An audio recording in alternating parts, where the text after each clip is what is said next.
mit der Scharia einführen. Ne? Ja, Wilfried? Sie haben gesagt, dass Sie ein Buch schreiben und wir haben eben davon gesprochen, dass es Luxemburg gibt und es gibt auch bei uns in Deutschland noch Professor Ohlich und Bui und so weiter, die das gleiche Thema eigentlich haben. Meine Frage ist, was ist die Spezialität Ihres Buches? Wo liegt der Akzent Ihres Buches, was Ihr Buch von anderen wesentlich unterscheidet? Wilfried says you are writing this book, and we mentioned Luxembourg, and Professor Ohlich is in Germany. I don't know if you know him. And they talk about the same topic. Yes. So what's different in your book? What's special in your book? Oh, there's nothing different, nothing special. I'm working from Luxembourg's work and trying to and bringing it to a wider audience, because Luxembourg is a scholar who writes in a very scholarly fashion, and not many people are going to read that even in English. When it's translated into English, even when it's translated into English, it's very complicated and scholarly. What I'm writing is a simple, popular book that will be easy to understand, to try to get the ideas out there. And in it I will say, all this comes from Christoph Luxembourg. You want to understand more about it, you read his books. It's all going to be credited to him and to the others that I'm using. What it is a popularization. This is a very common thing in writing, that there's scholarly works and then someone writes a popularization to get the ideas of broader dissemination. And that's the idea of what I'm doing. Not like him. Ja, ja. Also er sagt, es ist überhaupt nichts Neues, was er bringt. Also es ist auch nichts Besonderes. Das Einzige, denn seine Arbeit basiert ja auf dem vom Luxemburg. Ja. Also das Einzige, was bei ihm ist, er versucht, das einem breiteren Publikum näher zu bringen, nicht? Also, und das populärer zu machen. Denn also Luxemburg ist also ein Gelehrter, und der schreibt auch in einem nicht so einfach zu verstehenden Stil. Also selbst wenn man das Buch jetzt auf Englisch übersetzt, dann wird es nicht von so vielen Leuten gelesen. Und er möchte es einfach einem breiteren Publikum näher bringen, dass es sozusagen seine Thesen verständlich machen. Ne? Ja. Nichts Neues. Im Westen nicht Neues. Im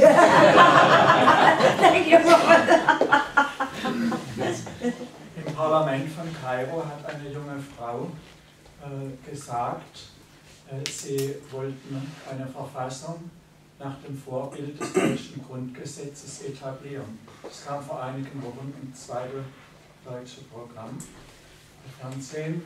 Wie groß sehen Sie die Chancen hierfür? He says that Grundgesetz ist ein Grundgesetz. Ja, aber das ist eine Belehrung. Ich habe aber nicht gesagt, Sie würden nee, er hat ja gesagt nach dem Vorbild. Grundgesetz ist keine Verfassung. Er hat ja gesagt nach dem Vorbild. Das ist mal ganz neu. Ne? Er hat ja gesagt nach dem Vorbild.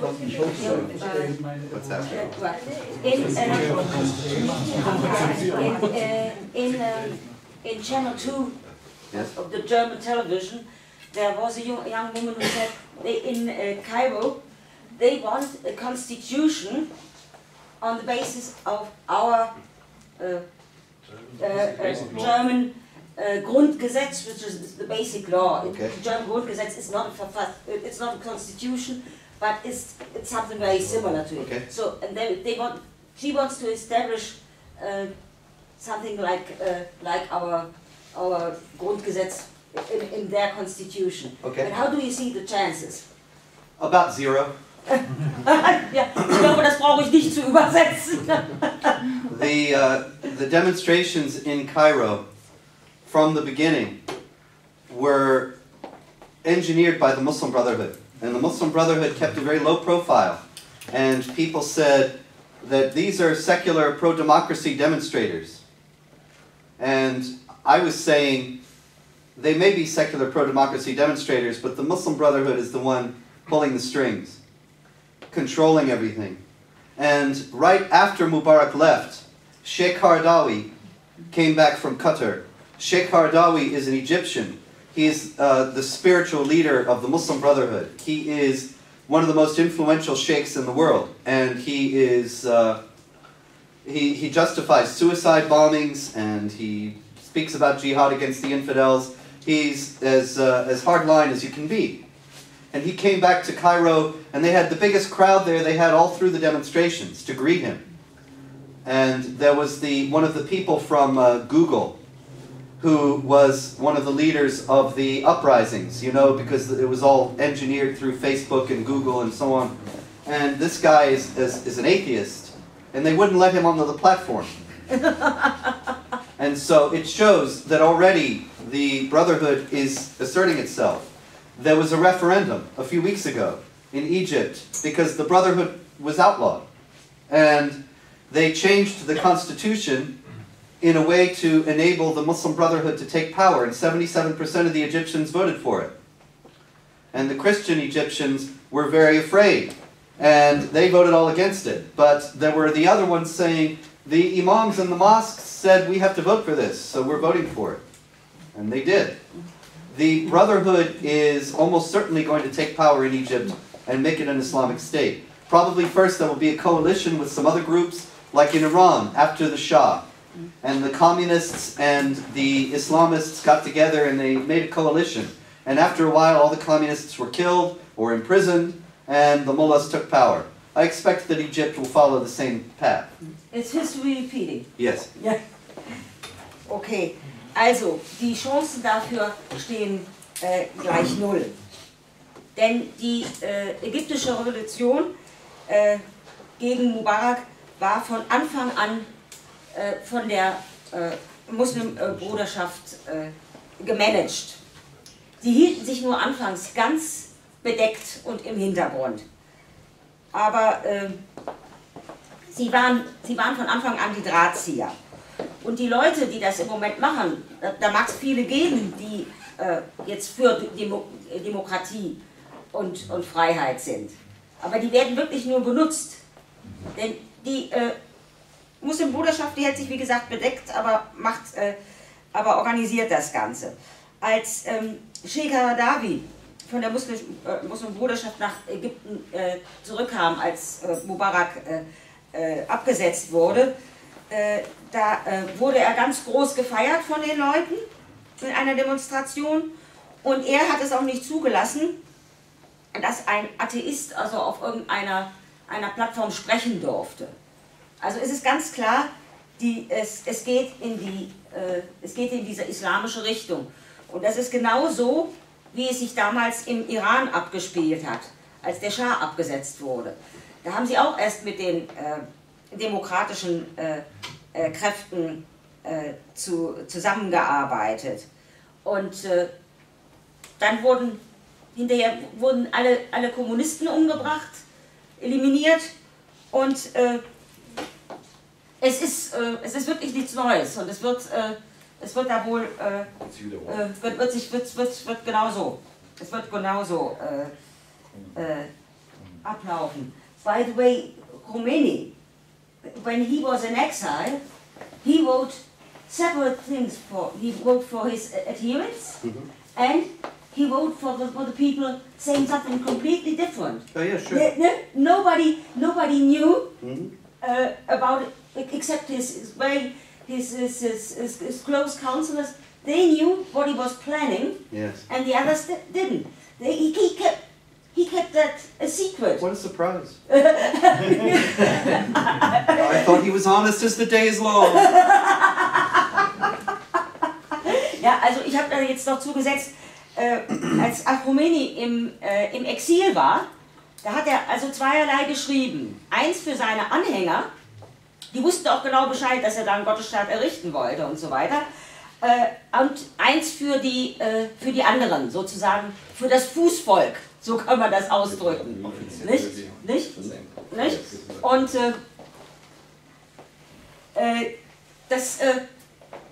so ist das abgelaufen. Und Robert ist natürlich sehr überrascht, dass er das gemacht hat. Er hat sich gedacht, er sei immer sehr ähnlich gewesen. Lothar hier. No. Yes, sir.